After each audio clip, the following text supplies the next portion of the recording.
no livro do profeta Jeremias, no capítulo 10,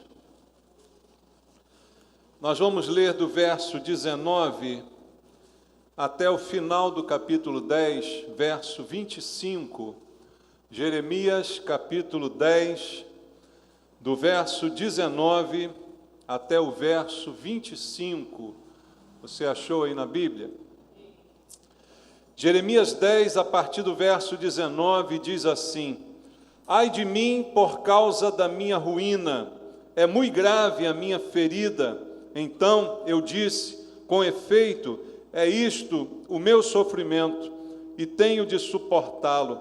A minha tenda foi destruída, todas as cordas se romperam, os meus filhos se foram e já não existem. Ninguém há que levante a minha tenda e lhe erga as lonas, porque os pastores se tornaram estúpidos e não buscaram ao Senhor, por isso não prosperaram, todos os seus rebanhos se acham dispersos.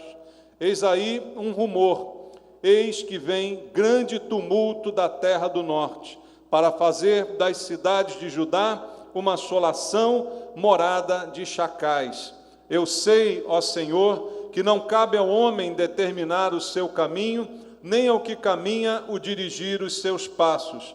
Castiga-me, ó Senhor, mas em justa medida, não na tua ira, para que não me reduzas a nada. Derrama a tua indignação sobre as nações que não te conhecem e sobre os povos que não invocam o teu nome, porque devoraram a Jacó, devoraram-no, consumiram-no e assolaram a sua morada. Amém.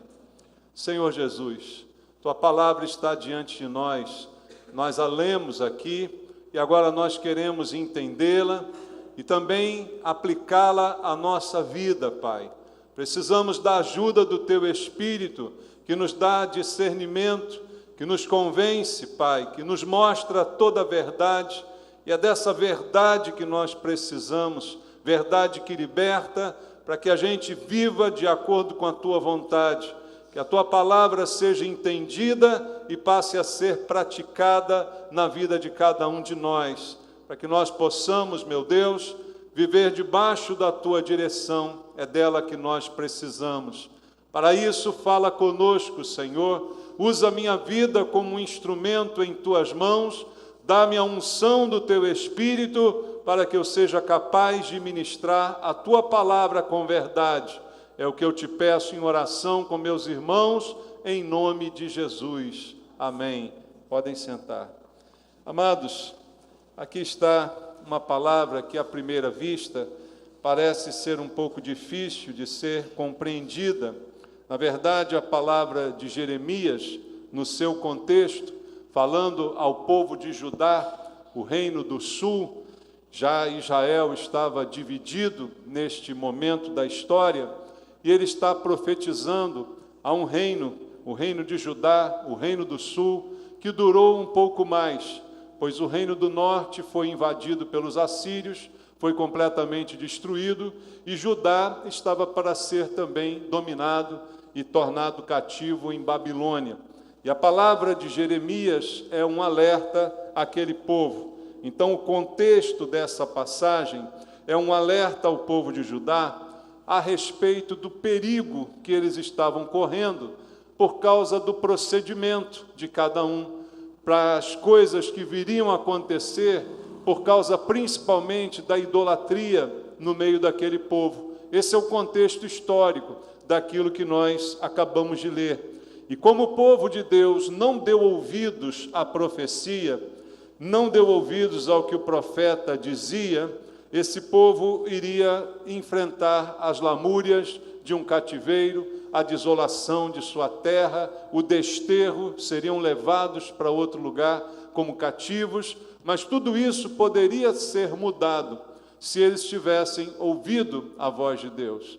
Então Deus manda o profeta para trazer uma palavra preventiva, para que o mal não sobrevenha. Ainda há uma chance. O profeta vem trazendo uma palavra para que eu desperte a respeito dessa situação e mude a minha vida, mude o meu procedimento. Mas não foi isso que aconteceu. A palavra do profeta foi simplesmente ignorada. Então, a partir do versículo 19 que nós lemos aqui, ele inicia uma lamentação que representava aqui as palavras do povo durante o período do cativeiro. Já está o profeta dando como certo que eles enfrentariam esse cativeiro, enfrentariam essa situação adversa. E ele então começa, a partir do verso 19, um lamento. É o lamento de Jeremias. Jeremias também foi o profeta que escreveu o livro de Lamentações. Ele foi conhecido como profeta chorão, porque ele chorava pelo povo de Israel. Ele chorava pela situação que aquele povo enfrentava e ainda enfrentaria no futuro. Então, aquilo que nós lemos aqui é um lamento. E aí nós vamos, essa noite, aplicar isso à nossa vida. A palavra de Deus, ela é atual. Embora isso tenha acontecido lá atrás, os conceitos que aqui são escritos servem também de alerta para nós hoje. Antes que o mal sobrevenha, dê ouvidos à palavra de Deus. Antes que a casa seja derrubada, antes que a cidade seja sitiada, antes que você se torne um prisioneiro, dê ouvidos à palavra de Deus, porque o perigo é iminente e nós vivemos constantemente debaixo de perigo, queridos. O mundo em que a gente vive é um mundo de dificuldades e de perigos. Então, o nosso recurso contra o mal é ouvir a palavra de Deus, obedecê-la, colocá-la em prática, para que o mal não nos sobrevenha, como aconteceu aqui na história do povo de Israel. Então, vamos fazer um paralelo dessa situação lamentada aqui por Jeremias, com a situação que muita gente tem vivido hoje em dia, especialmente famílias. Famílias são atacadas constantemente pelo maligno. O maligno apontou suas armas para a família, porque ele sabe que destruindo a família, tudo o resto desmorona, a sociedade desmorona, a igreja desmorona, e nós temos presenciado isso acontecendo. Temos visto a nossa sociedade se corrompendo, temos visto a igreja sofrendo com a destruição de famílias, com o número de divórcios que aumenta a cada dia, mesmo do meio do povo de Deus. Então, nós temos presenciado esse tipo de situação. Isso tem sido vivenciado pela igreja, pelas famílias, de uma maneira geral. A gente vive dias difíceis, e Deus espera de nós um posicionamento. Por isso, nós não seremos pegos de surpresa, porque a palavra de Deus já nos foi revelada, a profecia já nos foi anunciada. Judá não podia reclamar de que não sabia do que estava para acontecer. Quando vieram os babilônicos, quando foram levados cativos, nenhum deles podia dizer: eu não sabia que isso estava para acontecer. Eu fui pego de surpresa por essa desgraça. Não, porque a palavra de Deus já tinha sido anunciada pelo profeta. Deus já tinha deixado a orientação, já estava prevendo o que iria acontecer. Da mesma forma, hoje, nenhum de nós pode dizer que não foi avisado por Deus. Deus nos dá a responsabilidade de cuidarmos da nossa casa, cuidarmos da nossa terra, cuidarmos da nossa família. Deus nos deu esta oportunidade, esta missão. E Ele tem nos alertado sobre os riscos e perigos que nós corremos diariamente. E a desobediência aos seus princípios é a causa da nossa destruição. Então, como diz o ditado popular, não adianta chorar sobre o leite derramado. O melhor é a gente não permitir que o leite derrame. Não adianta chorar depois que o mal me alcançou. Deus me dá instrumentos para que eu resista ao mal, para que eu não permita que ele se instale na minha casa, para que depois eu não venha a sofrer as consequências. E Deus fez isso, tanto com Israel como com Judá. Israel não deu ouvidos, foi dominado. Judá não deu ouvidos, foi dominado. E a destruição do inimigo foi grande, Porque a Bíblia diz que o inimigo vem para roubar, matar e destruir. Esse é o seu propósito. Ele não veio para brincar com a gente. O seu propósito é destruição. E tem tido ele sucesso em muitas casas, em muitas famílias, em muitas nações, em muitas terras. Ele tem assolado e ele tem destruído, porque o povo não dá ouvidos à palavra de Deus. E nós cristãos, por incrível que pareça, que deveríamos ser conhecidos como crentes, aqueles que creem na palavra, quando chega a nossa vez, também não damos ouvidos a ela. Damos vazão ao coração, aos sentimentos, as decisões são tomadas por nós mesmos, porque não obedecemos à palavra de Deus. E o que vamos colher com isso? A mesma ruína colhida por esse povo. Então, a gente certamente vive dias difíceis, mas Deus espera um posicionamento da nossa parte. Como foi dito pela manhã, eu, como cristão, preciso ser diferente. O meu padrão tem que ser maior. A minha posição tem que ser diferente da do mundo. A minha postura deve ser maior, mais elevada do que a do mundo. Se eu creio em Deus, tenho que obedecer a sua palavra. É preciso um posicionamento. Posicionamento que Judá não teve. E porque não teve, foi dominado e foi destruído. Então, em primeiro lugar, eu tenho que me questionar: a quem eu estou servindo? A quem eu sirvo? Essa pergunta parece tão óbvia, porque nós chamamos Jesus de Senhor, e Jesus ouviu isso muitas vezes, por isso ele também rebateu essa afirmativa por algumas vezes. Ele disse a um certo grupo que eles diriam para ele: Senhor, Senhor, em teu nome fizemos isso, isso e aquilo. Mas ele também vai dizer a esses: eu nunca conheci vocês, se apartem de mim. Então, quem é o meu Senhor? Não é simplesmente aquele que eu chamo de Senhor, mas é aquele a quem realmente eu sirvo. E Jesus também disse para a gente que se eu o chamo de Senhor, eu devo obedecê-lo. Então ele diz: vocês me chamam Senhor, e de fato eu sou, mas vocês me obedecem? Vocês fazem o que eu mando? Vocês obedecem a minha palavra? Então não é uma questão de declaração. A gente pode declarar qualquer coisa. Pedro, pouco antes de negar Jesus, declarou uma declaração maravilhosa: não, eu não, todo mundo pode te trair, menos eu estou pronto para morrer contigo. Meia hora depois estava ele dizendo que não conhecia Jesus. Então não é muito o que a gente declara, mas é certamente aquilo que a gente faz. E a pergunta é: quem é o meu Senhor? Bom, não é Satanás, tudo bem, mas também não é Jesus.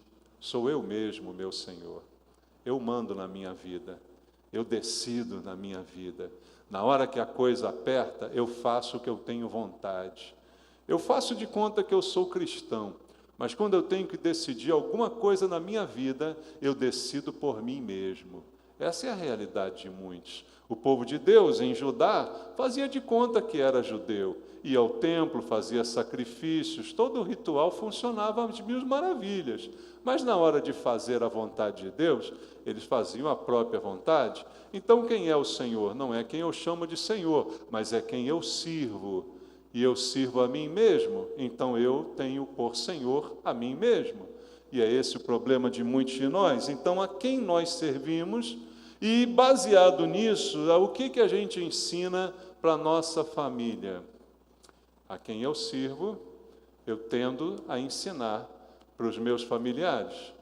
O que eu ensino para a minha família?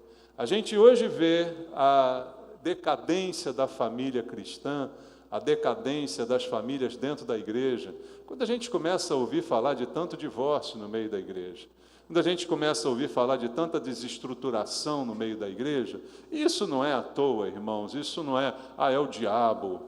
O diabo ele está aí para fazer isso mesmo, ele veio roubar, matar e destruir. Mas o diabo só entra se eu abro a porta para ele, né? O diabo ele só vai invadir se eu não resistir. Porque a Bíblia diz, resistir ao diabo e ele vai passar por cima de você. É isso que a Bíblia diz? Resistir ao diabo que mesmo assim ele vai te derrubar. É isso que a Bíblia diz? Não. A Bíblia diz, resistir ao diabo e ele fugirá de você. Então, eu não posso atribuir ao diabo. Talvez eu não tenha resistido. Talvez eu não tenha feito oposição como eu deveria ter feito. E é isso que a gente tem visto hoje na igreja, de uma certa forma. Então eu ensino os meus filhos no caminho do Senhor, mas ao mesmo tempo os meus filhos chegam em casa e me vêm falando mal da igreja, me vêm falando mal do pastor, me vêm falando mal de todo mundo, me vêm fazendo coisas erradas, me vêm roubando, me vêm enganando. Ora, eu ensino o quê? Eu apresento o quê? Quem é o meu Senhor? Quem é que manda em mim? Quem é que decide o meu comportamento, as coisas que eu preciso fazer? É o Senhor. Eu levo Ele em consideração, eu o coloco em primeiro lugar. E isso tudo entra na nossa casa, não é porque o inimigo arrombou a porta, é porque a gente abriu a porta. É porque a gente derrubou as paredes, é porque a gente derrubou os muros, a gente se enfraqueceu espiritualmente. O inimigo entrou em Judá, porque Judá abriu as portas, porque os muros foram derrubados, porque eles não foram guardados, as casas foram destruídas, porque elas não estavam bem fechadas. Então a gente precisa entender o que o profeta está dizendo. E o lamento dele é mais por isso, porque foi avisado, foi dito. E por que está acontecendo isso? Houve o aviso, houve o alerta. Por que eu não ouvi a trombeta? Por que eu não ouvi o alerta? Então, tudo isso precisa ser respondido com base nesse primeiro raciocínio. Quem é o meu Senhor? É a primeira coisa. Quem é que manda na minha casa? Quem é que manda na minha vida? Esse é o meu Senhor. E o que eu ensino dentro da minha casa? O que eu mostro dentro da minha casa? Isso é o que vai me fortalecer e fortalecer a minha família. O retrato que a gente vê aqui é o retrato da sociedade. É o retrato que está começando a aparecer na igreja. Se você olhar aqui, o povo estava em crise, e o povo em crise significa famílias em crise. Veja o que diz o verso 19. Ai de mim, por causa da minha ruína, é muito grave a minha ferida. Então ele disse, com efeito, é isto o meu sofrimento, e tenho de suportá-lo. A minha tenda foi o quê? Destruída. Todas as cordas se romperam. Os meus filhos se foram e já não existem. Ninguém há que levante a minha tenda e lhe erga as lonas. Olha o que Jeremias diz aqui. Esse é o retrato que muitos hoje têm vivido no versículo 19. Por causa da minha ruína eu digo, ai de mim. É muito grave a minha ferida. Isso é causa de sofrimento, e eu tenho que suportar esse sofrimento. Então ele está dizendo aqui de uma família em crise, crise de dor, que dói, que tem que ser suportada. O choro de Jeremias é por aquela nação que iria enfrentar todas essas coisas, dor e sofrimento. E no versículo 20, ele faz um retrato aqui da casa das pessoas, ele fala das tendas. As tendas como um símbolo de casa. Não é que naquele tempo todo mundo ainda vivia em tenda, já tinha passado esse tempo. Nas tendas, eles viveram quando estavam no deserto, mas aqui já estavam como nação. Mas ele usa a tenda para simbolizar o que estava acontecendo ali. No versículo 20 ele diz, a tenda foi destruída. O que é a tenda? É a minha casa, ela foi arruinada. Por quê? É derrota, é separação, é perda, é desentendimento, é desarmonia. Ele diz, olha, as cordas foram rompidas, está vendo aí no versículo 20? O que são as cordas para a tenda? A tenda é sustentada por cordas, não é? As cordas são puxadas, fixadas no chão, e assim a tenda se mantém de pé. As cordas a gente pode exemplificar aqui como laços familiares, que foram rompidos. e têm sido cada vez mais rompidos nos dias de hoje. Laços de amor não estão mais sendo sustento dos casamentos. Laços de amizade, de fraternidade, de romantismo, de gentileza, de carinho, de estarmos todos juntos. Isso tudo tem sido rompido. Agora, cada vez mais, tem sido cada um por si, achando que que Deus é por todos. E não é, né? O pessoal fala assim, cada um por si, Deus por todos. Mentira. Quando é cada um por si, Deus não tem nada com isso. Deus trabalha na unidade, irmãos. Deus abençoa a família que é unida, que tem laços profundos, e os laços são rompidos porque há uma frieza espiritual invadindo os corações. Então, o que decorre disso é que começam a despedaçar as cordas. E quando as cordas são cortadas, o que acontece com a tenda? Ela cai, ela desaba, ela despenca, a casa cai. É uma expressão muito usada hoje em dia, a casa caiu, né? O ladrão, quando vem te roubar, fala, caiu a casa. Mas essa é muito menor do que, de fato, o lar da gente, e esse não pode cair. E às vezes cai porque os laços foram rompidos, porque a amizade, o amor, o romantismo, a gentileza, o carinho, a atenção, o prazer de estar juntos, já não existe mais. Ah, mas quem fez isso? Foi o diabo? Não, isso não foi o diabo que fez. Isso foi a gente que construiu, foi a gente que não resistiu, foi a gente que não decidiu. Veja, a Bíblia coloca o amor como uma decisão, e a pessoa desistiu de amar, então ela decidiu não amar mais. Se ela decidisse amar, ela se empenharia em amar, e quando a gente decide, a gente consegue. Então, nós queremos nos isentar dessas coisas. E aí, no versículo 20, depois das cordas que se rompem, olha o que ele diz aqui: os meus filhos se foram, já não existe. Ninguém há que levante a minha tenda e lhe erga as lonas. Os filhos se perdem. Quando a casa cai, o que acontece com os filhos? Se perdem. Sabe quais são os maiores prejudicados pelo divórcio? São os filhos. Você sabia disso?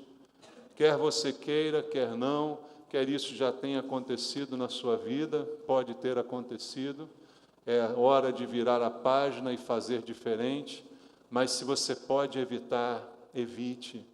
Se você ainda pode ouvir a palavra e consertar, conserte. Eu não estou pregando para consertar o que não tem conserto. Aquilo que já foi feito. Mas aquilo que ainda não foi feito pode ser evitado. A palavra da profecia vem para que a gente não permita que o mal sobrevenha. É o alerta. Porque quem mais sofre com o divórcio são os filhos. São os filhos os mais afetados, porque a sensação de segurança vai embora. A sensação de segurança que o lar representa, seja ele rico ou pobre, seja uma tenda, mas eu sei que quando eu chego à noite, eu entro debaixo daquela tenda e eu me sinto aquecido, protegido. Tenho meu pai, eu tenho minha mãe, eu tenho minha família dentro daquela tenda. Isso me dá uma sensação de segurança. Agora, quando a corda é rompida, quando a casa cai, os filhos vão embora, e aí é cada um por si, e aí eles se perdem, como diz o profeta, aí eles se perdem, eles já não existem mais, e aí não há ninguém mais para ajudar. Quando ele termina no verso 20, dizendo, ninguém há que levante a minha tenda e lhe erga as lonas. Não dá para levantar, ninguém vai me ajudar naquilo que eu mesmo destruí, naquilo que eu mesmo derrubei, já não há mais o que fazer. Às vezes eu presencio isso algumas vezes na igreja, casal que já me procura quando já não tem mais o que erguer, quando já não dá mais o que fazer. A ajuda tem que ser pedida antes, primeiro, antes que o mal aconteça, antes que a coisa piore. A gente precisa lutar, a gente precisa de alguém para nos ajudar a esticar as cordas, para que a tenda fique de pé, para que a tenda não venha a ser derrubada. Esse é o propósito da palavra da profecia, que eu evite essa desolação. Mas no verso 21 ele diz: por quê? Porque os pastores se tornaram estúpidos e não buscaram ao Senhor, por isso não prosperaram, e todos os seus rebanhos se acham dispersos. Veja, por que chegamos a esse ponto? Por que a destruição chegou a isso?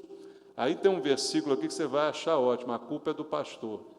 Não é isso que está dizendo aqui? Porque os pastores se tornaram estúpidos. Pensa primeiro comigo, quando Jeremias disse isso aqui, não tinha pastor evangélico no mundo não, sabia?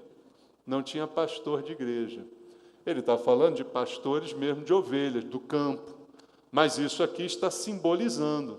Simbolizando o quê? Autoridade. Simbolizando aquele que tem autoridade sobre o seu rebanho.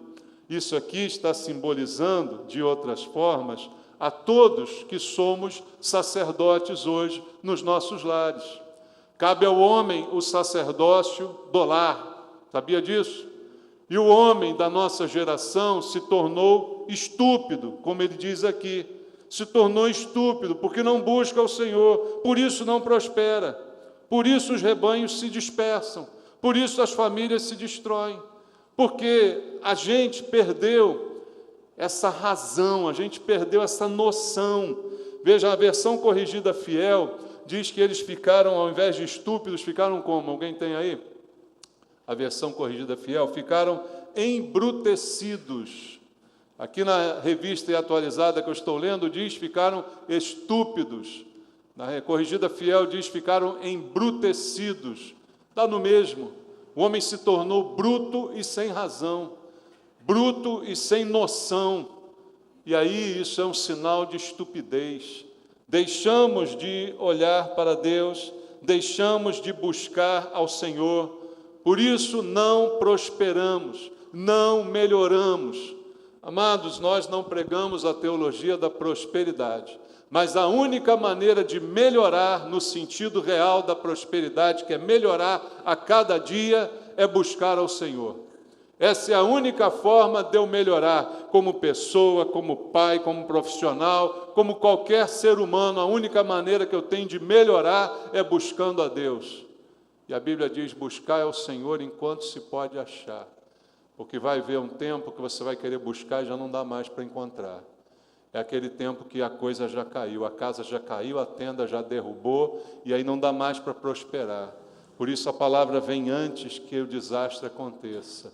A palavra vem antes que o inimigo chegue, ela vem antes para me avisar, para que eu me prepare, para que eu comece a buscar ao Senhor, para que eu deixe de ser um embrutecido, para que eu deixe de ser estúpido. Quanta estupidez nós estamos vendo hoje, irmãos, na nossa vida, na vida de cristãos.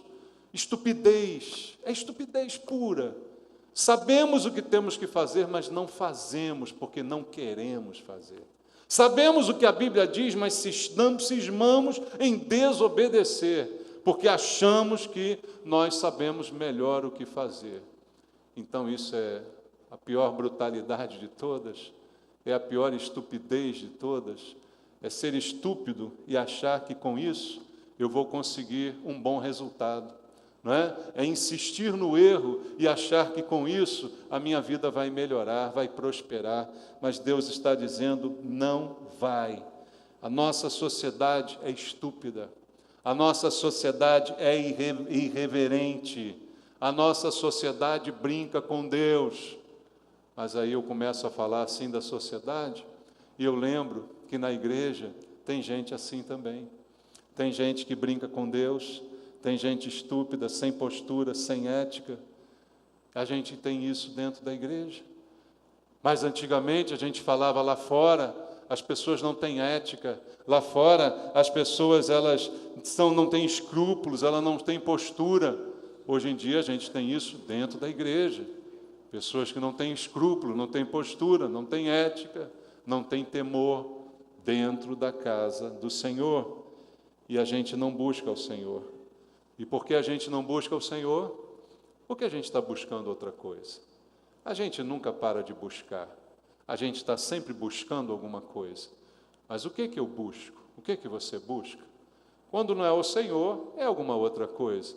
alguma outra coisa mais importante, alguma outra coisa que a gente prioriza na nossa vida, alguma coisa que nos chama mais atenção e a gente vai buscar, mas a Bíblia diz que essa atitude é uma atitude de estupidez.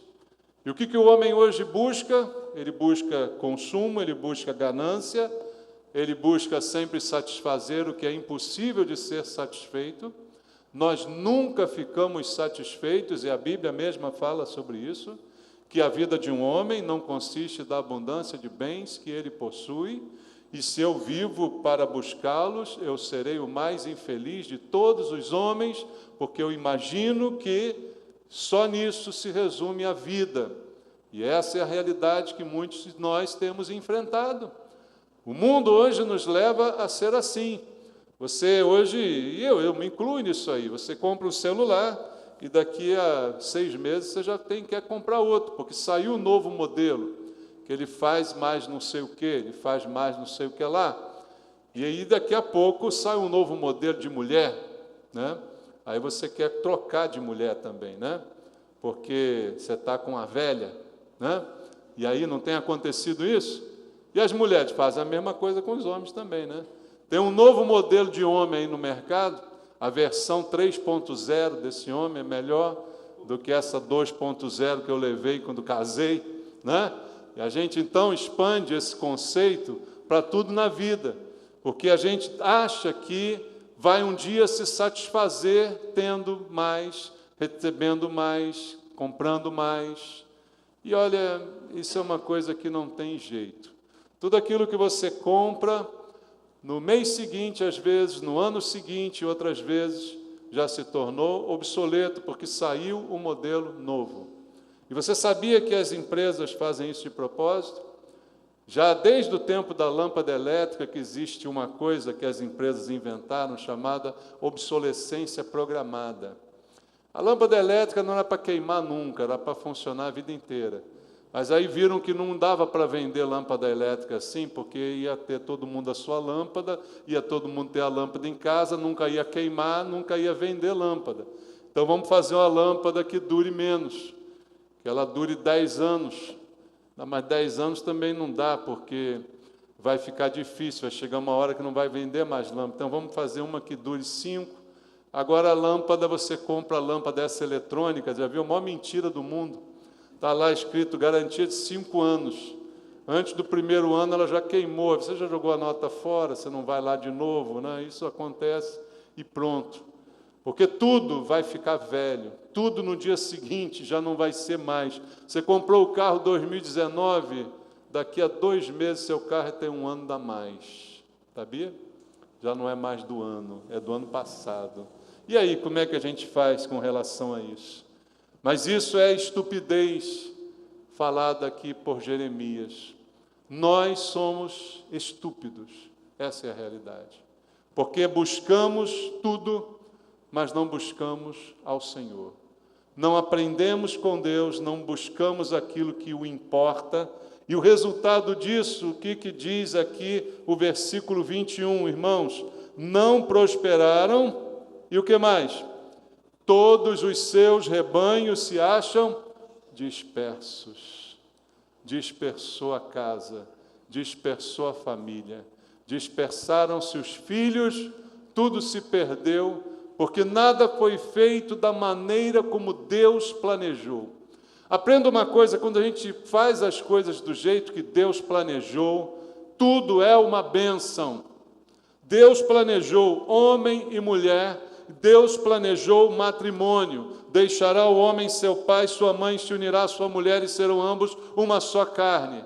Não há nada melhor, mais bonito e mais perfeito do que vivermos isto em toda a plenitude.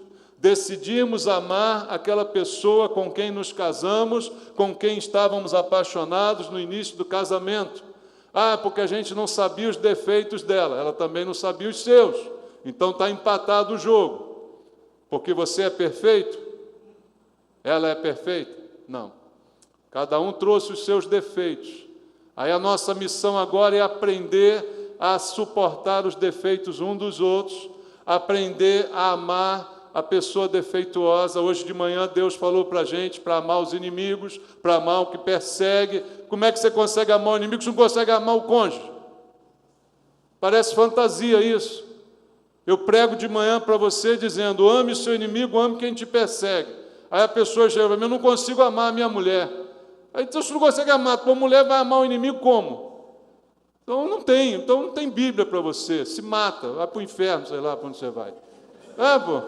Falar o quê, irmão? O que eu vou dizer para uma pessoa assim? Não tem nada para dizer.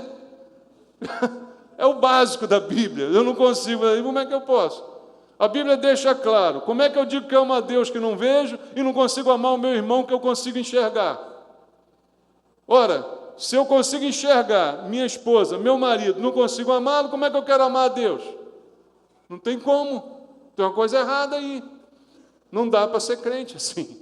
É básico, é simples, mas ao mesmo tempo é tão complicado. E o final da conta, o que a gente vê é o rebanho disperso. E o rebanho não é a igreja. A igreja, bem ou mal, ela vai continuar. A igreja vai continuar. As portas do inferno nunca vão prevalecer contra elas. Vão sair alguns, vão entrar outros. Deus vai salvando até o dia de Jesus voltar. Esse não é o problema. Mas o problema são as famílias que se perdem. O rebanho aqui não é a igreja, mas é a casa. E a gente vê gente destruída, casa destruída, filho destruído, a gente vê isso tudo. E achar que isso é normal, isso não é normal, isso poderia ter sido evitado. Não é normal Judá estar em cativeiro. Não é normal o povo de Deus estar dominado por babilônios. Não é normal a casa de Deus ser destruída, isso não é normal. Mas acontece porque a gente não ouviu o alerta de Deus. Então, isso não é normal, não vai ser normal nunca. Alguém divorciar não vai ser normal nunca. Mas acontece porque a gente não vigiou, a gente não obedeceu, a gente não fez o que deveria fazer, a gente simplesmente resolveu desobedecer. Esse é o quadro pelo qual Jeremias lamenta. Fisicamente, ele iria ver tudo isso daqui a pouco tempo. Os babilônicos iam chegar, as casas seriam derrubadas, queimadas, o templo destruído, os muros derrubados, as pessoas levadas em caravanas de prisioneiros, amarradas, acorrentadas, até a Babilônia. Aqueles que não prestavam ficavam por lá mesmo. Mas todos seriam levados. E ele estava dizendo já, chorando por algo que ainda não tinha acontecido, mas ele sabia que iria acontecer, porque o povo não dava ouvidos à sua profecia. O choro de Jeremias, as lamentações dele, não era por ele próprio, é porque ele lamentava o fato do povo não dar ouvidos. Olha, Deus me deu a palavra, mas as pessoas não ouvem a palavra. Então essa era a lamentação de Jeremias. E aí, queridos, qual é a solução disso tudo?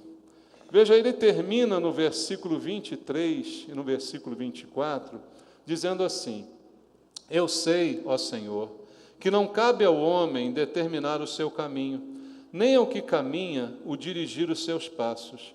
Castiga-me, ó Senhor, mas em justa medida, não na tua ira, para que não me reduzas a nada. Olha a solução proposta por Jeremias aqui, eu achei maravilhoso. Vamos deixar Deus dirigir os nossos passos. Versículo 23, não cabe ao homem determinar o seu caminho, nem ao que caminha dirigir os seus passos. Se não cabe a mim, cabe a quem? A Deus. Deus quer fazer isso? Quer. Nunca diga que você pulou no abismo porque Deus te mandou fazer isso. Nunca diga que você se perdeu porque Deus te mandou para o inferno. Deus não manda ninguém para o inferno. As pessoas é que se encaminham para lá. Deus está dizendo: vem para cá, tem o céu para você, tem perdão para você, se renda, e vem. Não, eu não quero, eu vou andando até o abismo e lá me precipito. Então Deus não manda ninguém para lá, mas as pessoas vão. Então Ele quer dirigir os meus passos, mas eu quero que Ele dirija os meus passos? Essa é a questão. Então, Jeremias está dando aqui como solução que eu, como homem, me submeta a Deus. E a solução aqui, irmãos, não é psicológica, não é filosófica, ela é simplesmente deixar Deus dirigir os meus passos. Submeter a minha vontade à vontade de Deus. Volto aqui na primeira questão que eu fiz aqui. Quem é o meu Senhor? Quem é o meu Senhor? Esse manda em mim. Se Ele manda em mim, Ele dirige os meus passos. Eu vou para onde Ele quer que eu vá, eu não vou aonde Ele não quer que eu vá. Eu faço o que Ele quer que eu faça, eu não faço aquilo que Ele não quer que eu faça. É simples assim. Quem é o meu Senhor? Então eu preciso permitir que Deus dirija os meus passos. E para isso eu preciso olhar para Ele. A Bíblia está cheia de exemplos, veja no Salmo 121, vamos ler aqui o Salmo 121, versículo 1 e 2. No Salmo 121, no verso 1 e no verso 2, está escrito assim: elevo os olhos para onde? Para os montes. De onde me virá o socorro? O meu socorro vem de quê? Do Senhor que fez o céu e a terra. Ele é o meu socorro. Ele me tira dessa enrascada, se Ele guiar os meus passos, se eu olhar somente para Ele, se eu andar na direção dEle, eu então chegarei aonde Ele quer que eu chegue. No Salmo 124, um pouquinho depois, no verso 8, diz assim: o nosso socorro está em o nome do Senhor, Criador do céu e da terra. No Salmo número 34, no versículo número 5, veja o que está escrito, Salmo 34, verso 5, contemplai-o e sereis iluminados, e o vosso rosto jamais sofrerá vexame. Olhe para Deus, olhe para a direção dEle, ande na direção dEle, deixe Ele guiar os seus passos. Não cabe ao homem guiar os seus próprios passos, porque quando o homem assume a direção, o que o homem faz? Bate, peca.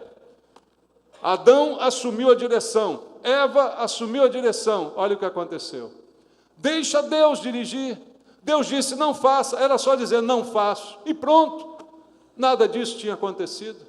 Era só dizer, vou obedecer, e pronto, todo mal seria evitado. Mas eu sei o que eu estou fazendo, eu sei para onde eu vou, eu sei o que eu estou fazendo, é o que nós dizemos. Mas a solução não é essa, a solução, segundo Jeremias, voltando lá ao capítulo 10, onde nós estávamos lendo, a solução de Jeremias é: deixe Deus dirigir os seus passos. E no versículo 24, olha o que ele diz: castiga-me, ó Senhor, mas em justa medida, não na tua ira, para que não me reduzas a nada. O que ele está pedindo aqui? Sabe o que ele está pedindo? Ele está pedindo disciplina. Irmãos, é melhor apanhar dos pais do que apanhar na rua. Você já ouviu isso? É melhor apanhar dos pais do que apanhar da polícia. Já ouviu essa frase? Vamos trazer para essa realidade aqui. É melhor apanhar de Deus do que apanhar do diabo. Sabia disso? Porque Deus bate na medida certa. Mas Ele bate. Bate. Deus não bate? Não? Deus bate ou não bate? Bate.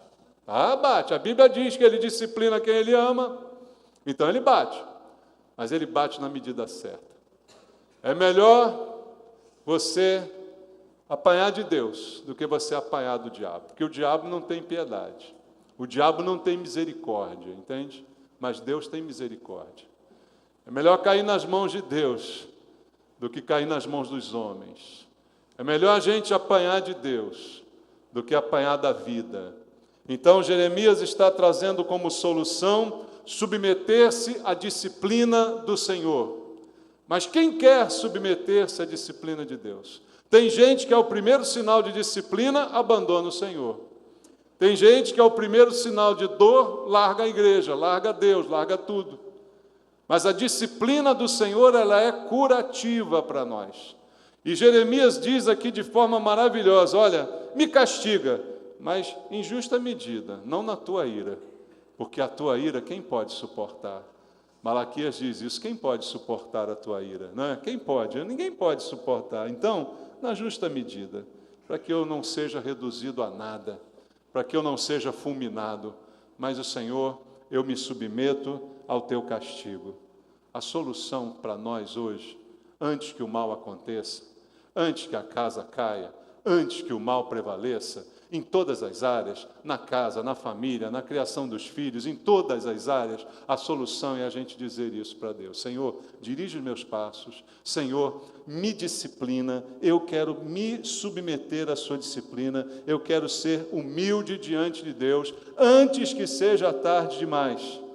E essa disciplina, ela vai me levar à oração, ela vai me levar à presença do Senhor. Para terminar, abra comigo Isaías 26, capítulo 16. Isaías, capítulo número 26, no verso número 16, ele diz: Senhor, na angústia te buscaram, vindo sobre eles a tua correção, derramaram as suas orações. Quando vier a correção de Deus, a gente corre para os pés do Senhor e a gente vai orar e vai buscar a Deus.